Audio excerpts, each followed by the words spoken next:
Supreme court ने वक्फ अधिनियम 2025 की वैधता को चुनौती देने वाली याचिकाओं पर फैसला सुनाते हुए कानून के कुछ प्रावधानों पर रोक लगा दी है। अदालत ने फिलहाल उस प्रावधान पर रोक लगाई जिसमें वक्फ बोर्ड का सदस्य बनने के लिए कम से कम 5 साल तक इस्लाम का पालन करने की शर्त रखी गई थी। कोर्ट ने कहा कि इस संबंध में उचित नियम बनने का तक ये प्रावधान लागू नहीं होगा। सुप्रीम कोर्ट ने यह भी साफ किया कि कार्यपालिका किसी भी व्यक्ति के अधिकार तय नहीं कर सकती है। वक्फ बोर्ड की संरचना पर टिप्पणी करते हुए कोर्ट ने कहा कि बोर्ड में अधिकतम 3 गैर मुस्लिम सदस्य ही हो सकते हैं, यानी 11 में से बहुमत मुस्लिम समुदाय से होनी चाहिए। साथ ही कहा जहां तक संभव हो बोर्ड का मुख्य कार्यकारी अधिकारी यानी सीईओ मुस्लिम ही हो। अदालत ने यह भी स्पष्ट किया कि उसका यह आदेश वक्फ एक्ट की वैधता पर अंतिम राय नहीं है, यानी कि यह फैसला अंतरिम फैसला है।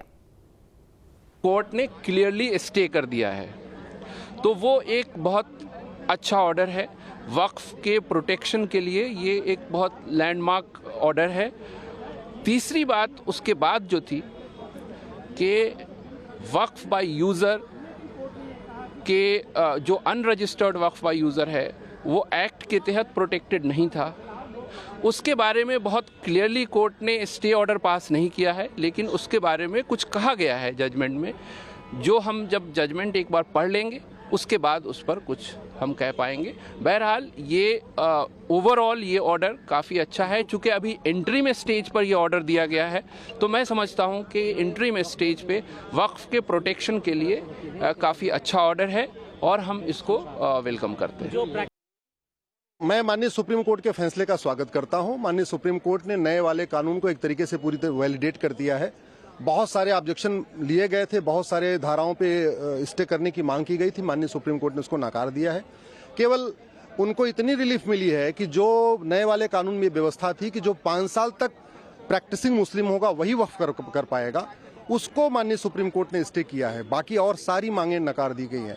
जहां तक बात ये थी कि ये डीएम के यहाँ सुनवाई होगी या ट्रिब्यूनल में, उस पर भी स्पष्ट कर दिया है कि जो मामले ट्रिब्यूनल में चल रहे हैं उसकी ट्रिब्यूनल में ही सुनवाई होती रहेगी, लेकिन जो नया आएगा विषय वो डीएम के सामने जा सकता है, या वो आदमी कोई ट्रिब्यूनल में ले जाना चाहे तो ट्रिब्यूनल में भी, उसमें कोई अभी तक रोक नहीं लगाई है।